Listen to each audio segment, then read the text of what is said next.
It's obviously been a big issue within the Conservative Party ever since we joined the community, or whatever it was called, in the 70s, I believe. It was actually before it became... It dominated the Tories from the 90s onwards, but before that, it was an issue with Labour.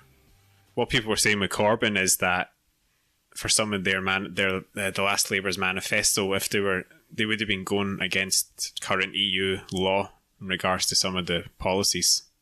So it's just a way of explaining why he is he's not so much subtly pro-Brexit now, but he was. I suppose more recently, with the rise of UKIP, say from the middle of the noughties, kind of scared the shit out of Cameron a little bit. So I think that was the point in which it became a top agenda kind of issue. Because Cameron's really to blame for everything. I mean, he was catering to, I guess, what he perceived to be a minority, but a minority that obviously gained traction very, very quickly, and in the case of Brexit, thundered into a majority. But he must have done that only on the basis of thinking there's no way that they're actually going to vote to leave the EU. I remember the campaign. The campaign in Scotland was, I don't want to say non-existent. It wasn't non-existent, but it was certainly a bit blasé. Nobody seemed to be that invested in it because of that assumption that it was going to be a Remain victory. And I think even the Remain campaign down south, I think that was a major problem for it, was this kind of default assumption that there's no way Leave are going to win. I mean, Leave were fucking passionate. I mean, they were out there talking their utter bollocks, but they were doing it with a great deal of welly and really, going for it. The issue with Brexit is that the UK is not really used to referendum, whereas like in the Republic of Ireland they have them all the time, and it's sometimes mocked that they might have a few on the same subject. That's how they work though. That's the process. Mm-hmm. The first one is kind of like, it's what ours should have been, which is an advisory one. And then you kind of go away and you're like, oh, here's like, okay, we've taken that on board. We've actually went and did a lot more work. Here's what's actually going to happen. So you should be, there should be stages, but ours has just turned into this, like, the will of the people. Not in David Cameron's world. Yeah. Do you think that should be the format then? Like for any I'm not saying it's perfect, but I'm saying where other referendum happen, that's kind of generally the consensus. Whereas everyone went into it a bit, I think the Remain went into it very, as we said, very blasé, and therefore put in a half-hearted attempt when they should have maybe actually put a bit more work into what the reality was going to be. But like the whole campaign, there was nothing there. There was no substance to it. It's like, do you want to leave the EU? Whereas at least in Scotland we had white papers and actual discussions, and like it was like a longer process.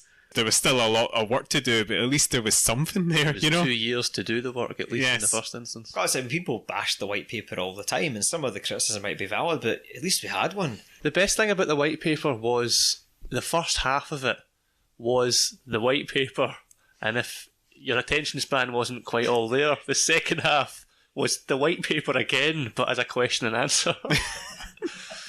I love that. If we're saying that, referendums are imperfect because, obviously the electorate are stupid, which, I think is a fair point. But at the same time, we believe in their right to make decisions and, change things. So what's the perfect way of doing that then? Should we have kind of a cut-off where you have to get 65% to win, or do you have like 2 referendums in a row over like 2 years, or like how do you, because that's 2 like competing things there, the fact that you need to have for a fact that this is really the decision of the people for a long-term choice, a constitutional change, but at the same time you want to give them that opportunity to make that choice. I think they have to let it happen. Yeah, the electorate are idiots, but they voted for what they voted for, and I think Brexit has to occur. And I think after so many years of that being in place, they can then vote to rejoin, and that's it. Because then you can go, we voted for this, we've lived with it, we've got the consequences, and now we go again. That's, I think, how that has to work. You have to accept there has to be surely a 5-year period of accepting the vote, living with the consequences, and then changing. I used to think like that, and I did think post-Brexit, I was like, well, that was the referendum. That's just the way it is.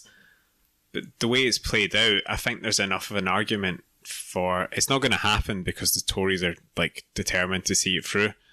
If the whole of the Parliament was like, listen, okay, we've taken it on board, it's much more complicated.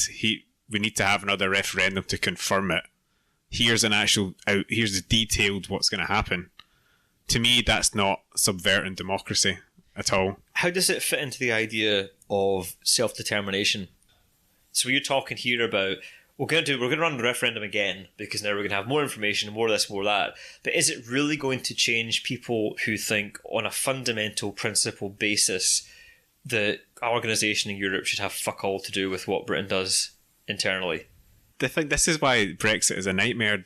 The main vote seemed to have been about immigration, and the continued will to leave is about immigration, even though that doesn't really have much to do. And most of the issues people had, they could have done that while still being in the EU.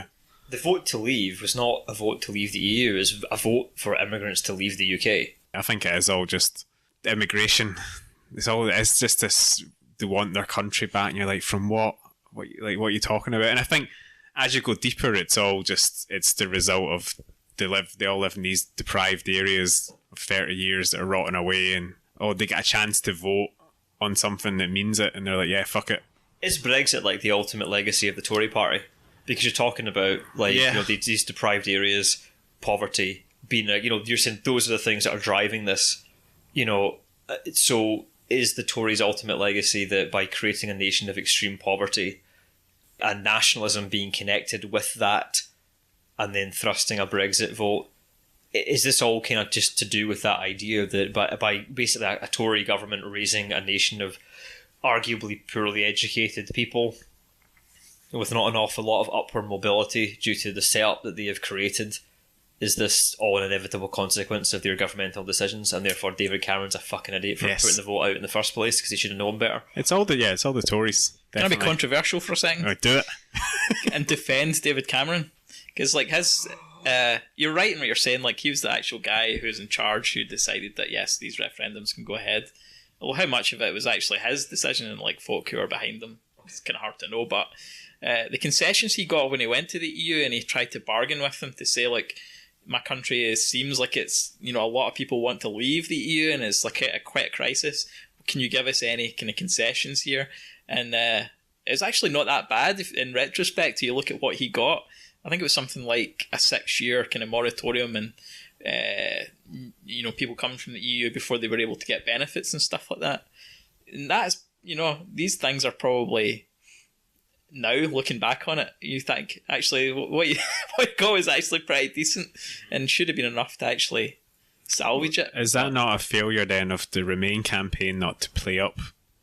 To basically say, look how we have the best deal in the EU. You can actually get concessions. Yeah, we have the best possible deal out of every country, and it's actually not bad. This comes back to a point I made in the previous podcast. What you've just said there, on that occasion, the Prime Minister, David Cameron, who is a Tory, went to the EU and did the right job.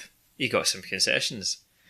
For the Remain campaign, who are mainly lefties, like SNP people, we actually have to admit that David Cameron, a Tory, did an okay job. And we ain't fucking doing that. And I think one of the problems the Remain campaign had was, how do you do a Remain campaign where you're having to buddy up with Tories? Because a lot of the Tories, including the present Prime Minister Theresa May, were Remain voters. So how do you make that work? Well, yeah, I don't know. Like in Scotland was separate enough that the SNP could kind of lead it, even though they were with all the other parties. So they weren't necessarily linking with English Remain. I guess Corbyn has been criticised that he wasn't energetic enough in the Remain campaign, which at the time I thought was harsh, but looking at how good he was electioneering for the election, I think he was a complete ghost. Yes, I think that's become a fair criticism now in retrospect. He submarined, he went under and then popped back up for that general election. That's what he did. Did you know? Effort. The thing is, we were praising Cameron there, but at the end of the day, he fucking lost it, so there's nothing to praise about. I think what we're saying, you're right, but I think what we're saying is that in that isolated incident, he did something that was good, and that could have been something the Remain campaign, the Labour end of it, the SNP end of it, could have said, the Prime Minister went to Brussels, he has proven that you can get concessions, and therefore we do have more control over this situation than those lying fucks in Leave campaign would have you believe. But they're not going to do that. They're not going to say that. Just based on this, the concessions... What was it? A moratorium on people coming from the EU and not getting benefits. That to me is still kind of a bit dodgy. I don't like that. I don't like where that comes from ideologically. Well, yeah, our message in Scotland or the SNPs wouldn't have been, look at all the concessions we get. We actually like the EU and being European. That was the way we promoted it. At what point should people have been standing up and saying, okay, yes, he's a pig fucker, but he went over there and now this guy from Poland won't get any benefits for 6 years. This is part of the problem. The Remain campaign's argument was basically to ignore the Leave campaign's argument. So if you're going up against Leave people that are saying, like, we want to take back control was their slogan, a perfect example of actually being able to do that to an extent was what David Cameron did. Their whole drive was, we're being ignored, we don't have control, we're being dismissed. And the drive of the Remain campaign was to dismiss them and go, you're fucking idiots. And the EU is actually amazing. If you read about it, it's really, really good. And that was all we really did. There was never any attempt to to engage with, sympathising with what some working class guys were saying about the EU. How, like, really, if it comes down to people not liking the brown immigrants in the street, how can you actually engage with that?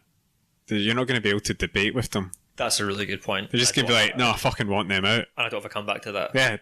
There's no comeback to that. Which is maybe, you could maybe argue Corbyn and Labour, who are traditionally from those areas, maybe should be more engaging.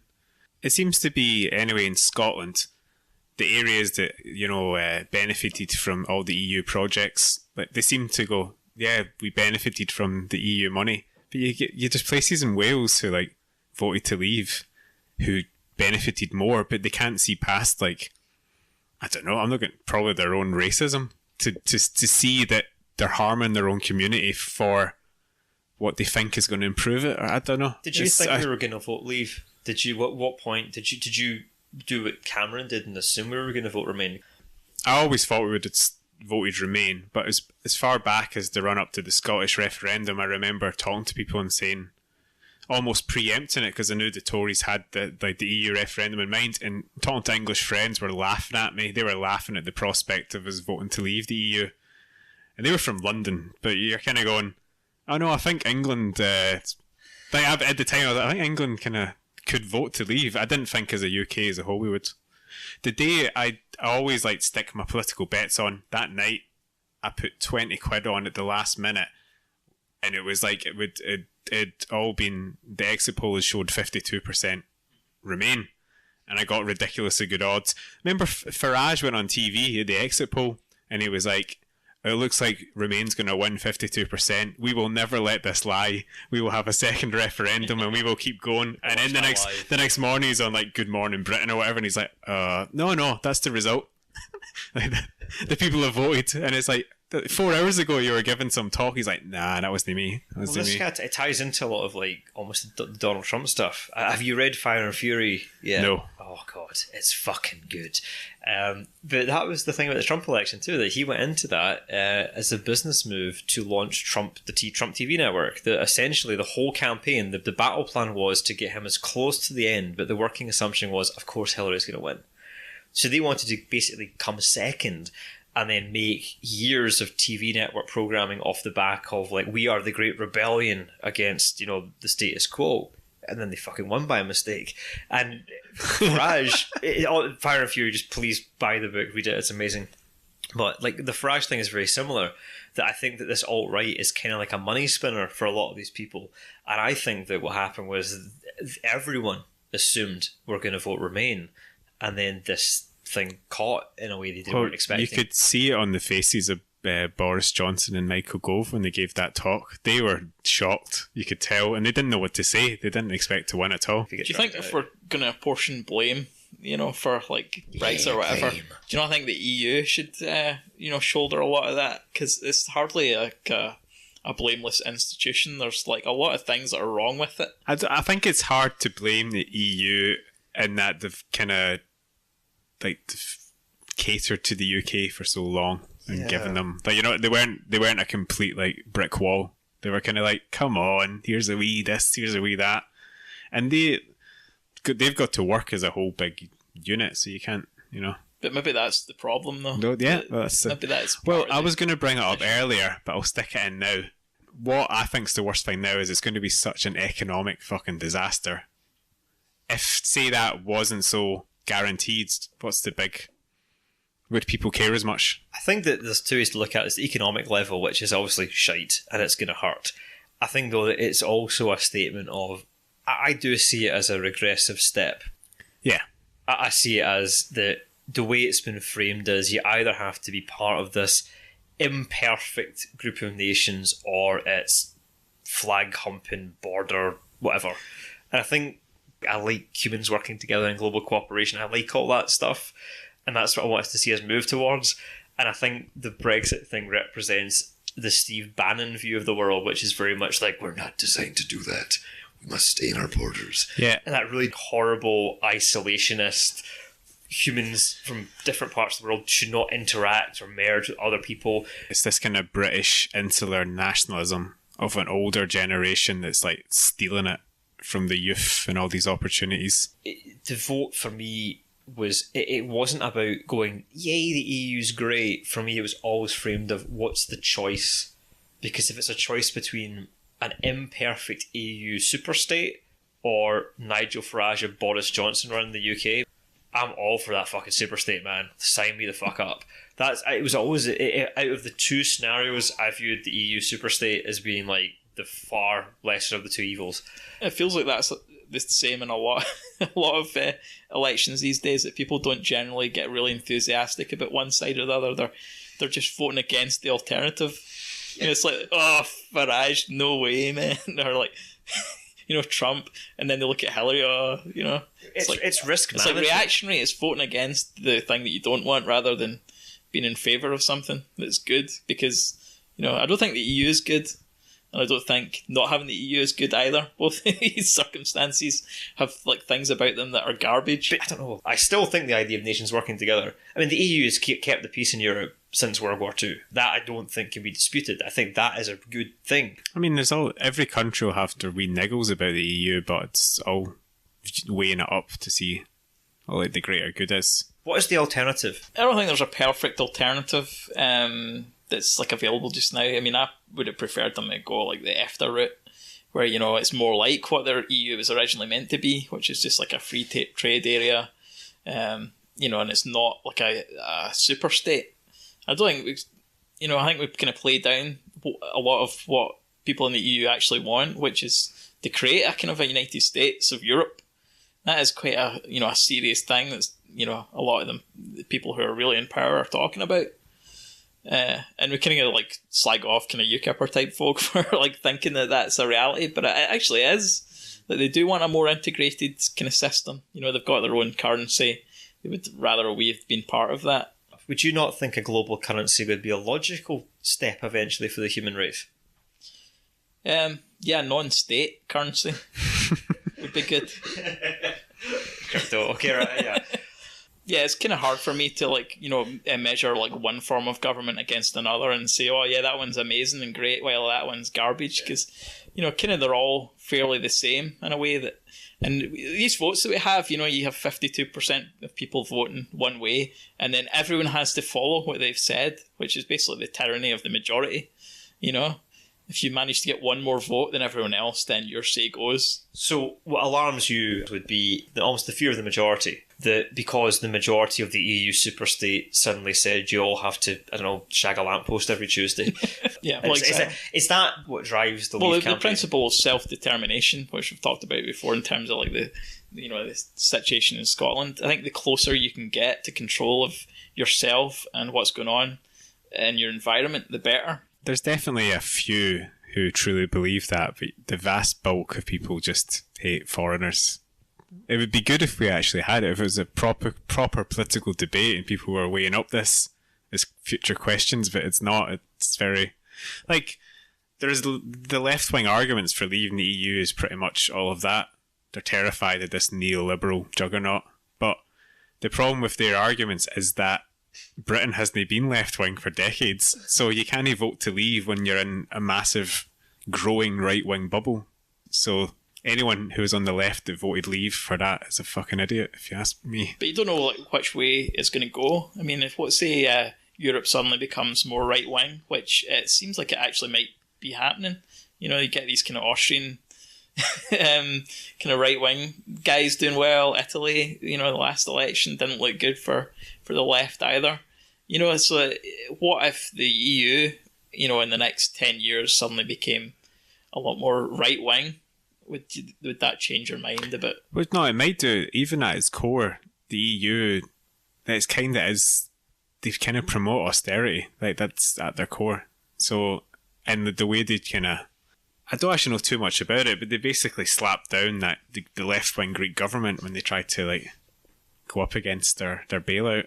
They were just like, no, you fucking, here's what you're doing. So that, in terms of democracy, that was a concern for everyone. Yeah, one of my takes on it is like, you know, why is it that, you know, a choice like this should have such an impact on our lives as individuals?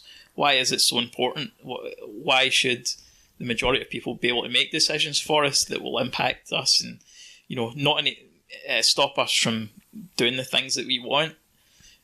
Is there any way that we can get away from that and actually control our lives as individuals more? There's a guy called Samuel Edward Konkin III, which is a brilliant name, who came up with this idea called agorism. The agora was the marketplace in like ancient Greece, just like the centre of town basically, where everyone would come and do all their stuff. So his idea was like actually, you know, you can get engaged in politics, you can try and change stuff if you want. You know, you can have these votes and referendums, do what you want, but you'll never really achieve, you know, exactly what you want because the majority will always rule over you. You'll always be able to choose, and you know, you could spend your entire life campaigning for things and never achieve them. And I kind of can see that myself. Like, you know, I could campaign for Scottish independence forever, and it might never happen. And that's kind of like a horrible thought, probably to folk who are like really, really into the Scottish independence thing, that you might die and it will never have happened. I spoke to, maybe shouldn't say it, but like Richard Walker, the guy who used to be the editor of The National and the Sunday Herald, said that he wanted Indy Rev 2 as soon as possible because he wanted to live to see it. That's part of the thing that, like Conkin's agorism idea was that, you know, you can't rely on politics to change things. You should actually just go ahead and not seek permission for things. You just do them. You just get it done in your own terms. So his thing was counter economics. So he started talking about, you know, like the black market already exists where no one asks permission to, you know, do their prostitution service or sell drugs. They just do it. They don't pay any tax. They just do their own thing and they ignore the state. And that's kind of interesting thing. Like, you know, we're talking about these debates about, you know, the EU versus the UK versus independent Scotland and all this. What about if you could just make all these things completely irrelevant and just live the life that you want without actually asking any permission and just like create the situation that you want to live in, which is hard because obviously none of these institutions want you to do that, but there's now starting to become ways that you can actually do that, you know, through technology. You can opt out of the economic system by using Bitcoin. You know, there's dark net markets where you can buy stuff that, you know, they don't want you to buy. So this really appeals to me, this idea of just, you know, not choosing between A or B on the political spectrum, just opting out of the entire thing, not voting, not joining a political party, just try to create the world that you want through these other mechanisms. And that, you know, we're talking about like the distant future, obviously, in terms of like, well, you know, we can't always have these stupid wee countries with their own wee governments. There's got to be a point where we just cooperate in a different way. And some people think that would be like a world government or these great big institutions like the EU, but I tend to think, well, it's probably going to be the abolition of these things and we'll just be able to transact with each other on an individual level instead. Yeah, when we started this, I was like, I don't actually know anything about Brexit anymore because it's just kind of went on so long that I still follow it, but not as intensely as I did. And I was like, do I even know anything? I was like, well, yeah, nobody seems to know anything. So, like, they just all seem to be sitting in these empty room with no folders. They are all just sitting at desks. Like, when I go to a meeting at work, I'm like, I better bring like my notepad just to look like I know what I'm talking about. We're the only folk that are actually willing to admit that we're fucking idiots and don't know what we're talking about. Is the way we should move forward this is just to do what's economically correct? Because what we've kind of concluded there that philosophically neither option really makes any sense. Speaking selfishly for us, there's a good chance the economic impact of Brexit will consume our entire lives. We might never recover economically. That's how bad the forecast seems to be. Like Japan, don't know if it was the Japanese companies or the ambassador basically presented, and they were saying this is an app they said we do not know why you're doing this. Our companies will stay here if it's profitable, but it probably won't be. And I think it ended it said, we regard this as, I think it might have been extreme self-harm or suicide. And I was like, it's really bad. I was like, if the Japanese are warning you about suicide, maybe you should listen. I lived in Japan, I can say that. It's just like a naked banzai charge wrapped in a Union Jack. I think what we found is that the philosophy of Brexit is horseshit. The only thing we have is economics, so we've now put all that philosophy to the side to do as best we can to get all the shit back that we voted out of. The EU is like an aircraft carrier, right? And then there's this aging Spitfire on it. And we're allowed to stay there and fly off when we want. But now we're like, we want to live in the sky forever. And it's always like, oh, you can't land on this. And like, how would we pay you money to land? And it's like, why don't you just stay here? Yeah. It's just like, we'll refuel you if you come in. It's just the whole thing is like, it went full circle that now we're trying to opt into all the stuff that we had. Like, it's like they're just committed to Brexit because they don't want to be embarrassed, even though we've embarrassed ourselves more than possible. But how do you back out of it? No Tory PM is ever going to say it. But what you would need would be like a Tory Prime Minister to go, listen, we've looked at it. It's probably going to be an absolute disaster. And then I would say, do you want a second referendum?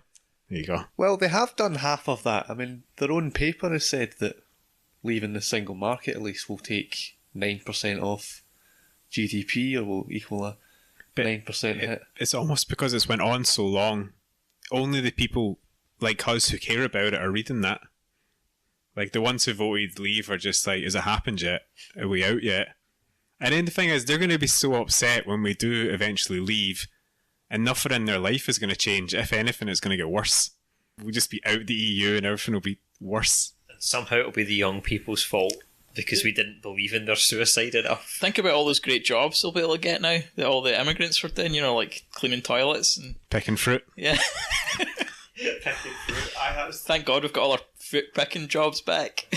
I know, and thank God we're not entering into a future where a robot or a machine might one day pick the fruit for us or clean the toilet for us, for that matter, I think I'm a bit less pessimistic about it, the economic kind of side of it, It's kind of unknown, really. We don't really know what's going to happen. We know what it would be like if we went like Switzerland or Norway kind of route, which is not that bad.